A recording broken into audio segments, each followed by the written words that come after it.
This lesson is about obtaining Rhapsody, a UML modeling tool from IBM.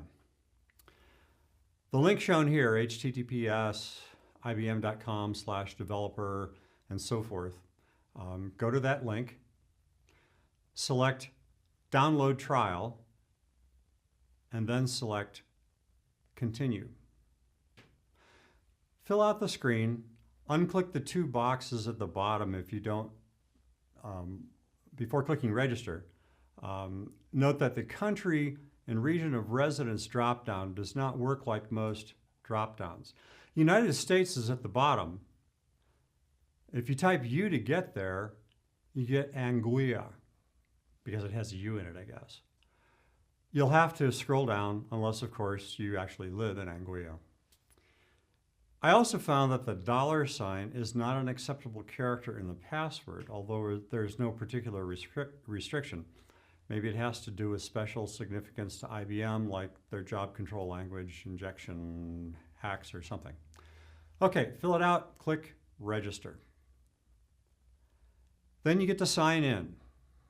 After you sign in, you'll get an email from DWInfo, that's Developer World Info, at us.ibm.com, welcoming you to the DeveloperWorks community. You get a very complicated screen which shows recent versions of Rhapsody. You will want to take the one on top and the various operating systems it supports. If you bother to scroll all the way to the bottom, you'll find the Continue button. Click this.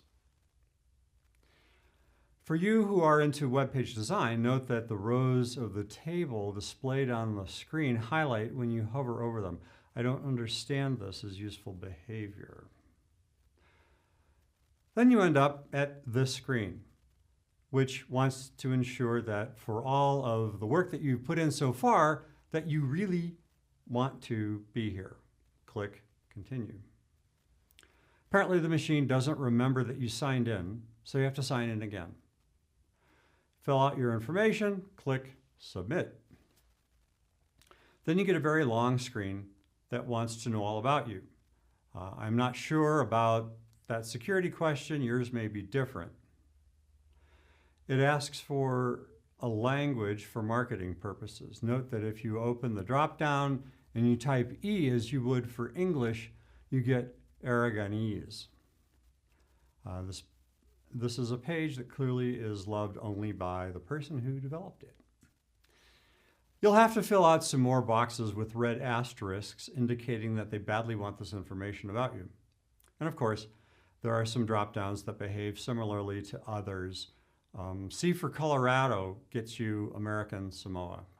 Okay. This shows that they didn't object to the information you entered, including the answer to the security question. I would have to say in a course on secure software design, don't use security questions like that.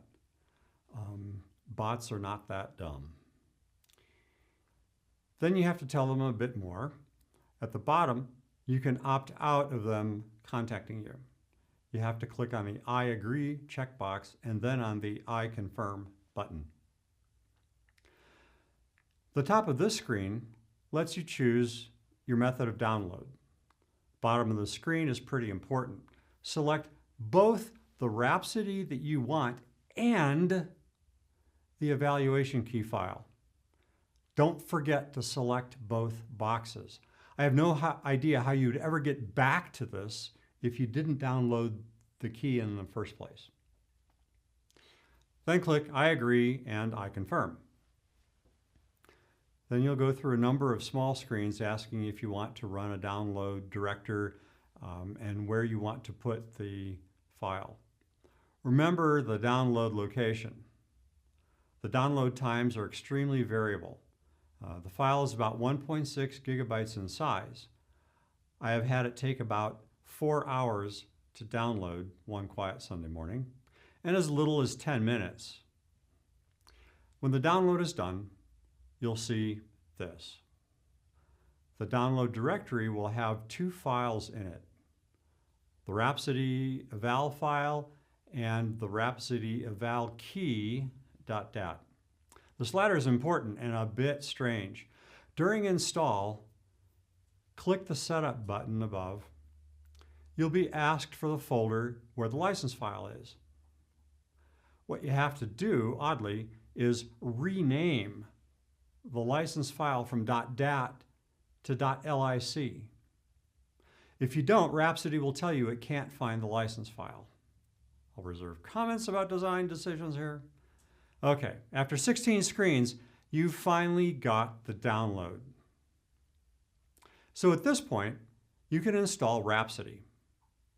In the next lesson, we'll be talking about creating an object, a project, and going through a simple class diagram. Thanks so much for bearing with me.